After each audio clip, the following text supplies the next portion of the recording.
The last team I'm going to talk about in this coast-to-coast segment before I take a quick break is the Anaheim Ducks. I did take last Friday off, but when I talked last Monday on this podcast, I talked about Troy Terry and his point streak. That point streak is still intact a week later. The longer he does this, the more and more I'm going to talk about it, obviously, and the more and more national spotlight it's going to get. Anaheim has had a rough go of it the past 4 or 5 seasons. They really have. They went from a team that was perpetually the Pacific Division champions to a team that was perpetually missing the playoffs and getting in the top 6 or 7 in draft selections. But they've used those picks. They've rebuilt. I don't think anybody expected them to be anywhere close to the team that they are right now. And it's still early. There can still be an implosion. And they're still riding high on the back of a really impressive win streak that could be the sole success of this season. You never know. We've seen teams that have looked really good early in the season, mainly due to a really impressive win streak, and then just not be able to get it back once they lose it. We'll see what happens with Anaheim, but as of right now, they're in the middle of that high on a win streak. They're 9-4-3 on the season. That's good for second in the Pacific Division. The only team they're trailing is the Edmonton Oilers. And as we'll talk about in the next segment, the Edmonton Oilers have some ungodly players doing ungodly things for them right now. Look at the Anaheim Ducks, a team that over the past couple of years has been in the bottom 5 in scoring for the NHL. It's been tough to light the lamp for Anaheim. Now, the one thing that they've been able to lean on has been the fact that they have an all-world goaltender in John Gibson.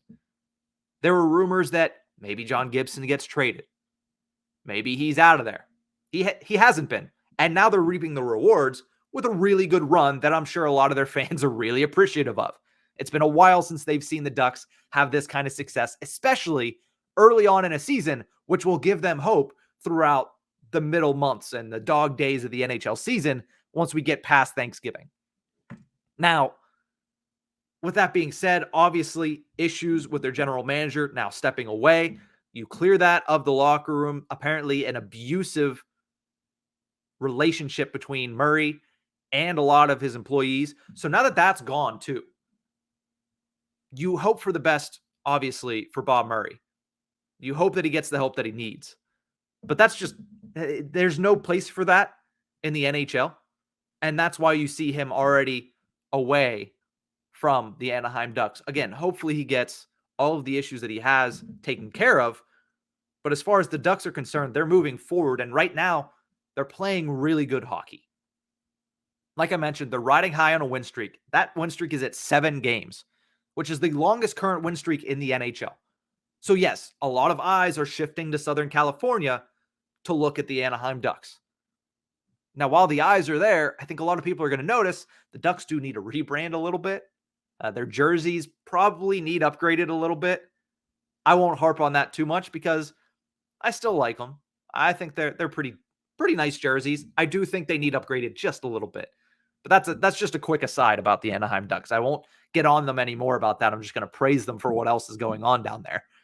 Ryan Getzlaff, who throughout the offseason, there were a lot of people that were saying maybe the Ducks should trade Ryan Getzlaff. I mean, they might get something for him and give him an opportunity to go somewhere similar to what Corey Perry has been doing to try to win another Stanley Cup. Obviously, Getzloff was part of that early 2000s or mid to late 2000s Anaheim Ducks Stanley Cup team. He was very young at that point, early on in his career.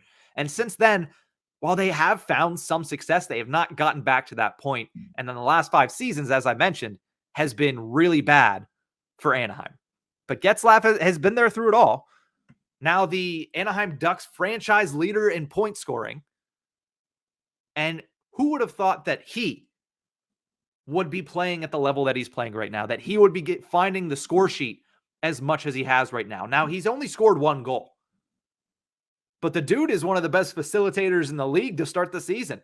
He has 16 assists in 16 games.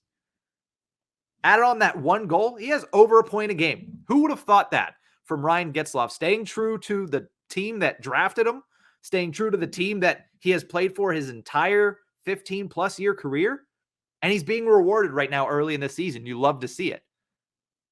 Now, when you look at the Ducks, obviously, they're a team that features a lot of young players that you need to step up. You know, you got your Sam Steeles, you got your Max Comtois, you have a guy like Trevor Zegras in his first full year, technically still his rookie year.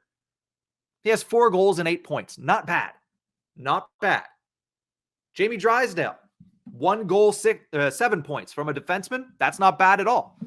These guys are kind of stepping in, getting a little bit more acclimated to the NHL game, and meanwhile, seeing what it's like to be on a winning team. That's really good for the Anaheim Ducks. And then there's Troy Terry. I almost said Trevor Zegras again. But then there's Troy Terry, doing something to put the Ducks in the national spotlight, which is exactly what they need, because without Troy Terry's point streak, yeah, somebody might mention the Anaheim Ducks, but I don't think they're quite as front and center as they have been this past week without Troy Terry doing Troy Terry things, apparently. That's the new norm for him. On the year, he has 11 goals, which is tied for 3rd in the NHL, and he has 20 points, which is tied for 4th in the NHL. Who on their bingo cards had Troy Terry in the top 5 in scoring? Anybody? No, because if you did, you're a liar, or you're just a really, really, really devoted Anaheim Ducks fan. So yeah, those numbers are unreal, and then you put that together with the fact that of the 16 games the Ducks have played, Troy Terry has played in 15 of them and has a point streak of 14 games. So his first game of the season, he didn't score a point, but since then, in every single game, he's found the score sheet, which is impressive in its own right to start a year like that. But when you look at that as far as the Anaheim Ducks are concerned, that is tied with Ryan Getzlaff, his teammate, for 4th best in franchise history. Now, Getzlaff did that in 2013-14, where he had 14-game point streak. If Terry scores in their next outing, he will get sole possession of 4th, and with that, he'll also tie Ryan Getzloff in 2007-2008 for the 3rd longest point streak. Then he's only behind Teemu Selanne and Corey Perry. That's royalty right there if you're in Anaheim. To say that Corey Perry has 19 games, so Terry is 5 games off of that number 1 spot with Corey Perry in 2009-2010. He has 3 games off of the slot, whereas Teemu Selanne in 1998-99. And like I said, if he gets a point in their next game, he'll tie Ryan Getzloff's 2007-2008 mark of 15 games played to start the season, or 15-game point streak, not even to start the season. Just overall point streak. That's really impressive for a guy that was pretty much written off by a lot of people around the league. They said, you know what? He's been in the league a couple years. He hasn't been able to really produce at a level that we kind of expected him to. He's not an A prospect anymore. He is an NHL player, but he's kind of a second tier, maybe a decent middle sixer. He's proven everybody wrong this year. And, who knows? It might be a one-off. But let's also not forget that the Anaheim Ducks were abysmal as a team when it comes to scoring the past couple of seasons. So now that the team itself is becoming a little bit more offense-driven, Troy Terry is starting to break out. Is that a coincidence? Maybe. But at the same time, it spells good things in Southern California. I'm going to take a quick break, but when I return, we're going to talk about the Edmonton Oilers because I've mentioned them. I've put them in my 3 stars of the week. I've said, they're doing some ungodly things. I said McJesus is living up to his name, but I need to give a whole segment devoted to what Connor McDavid himself is doing. We'll talk about that right after the break.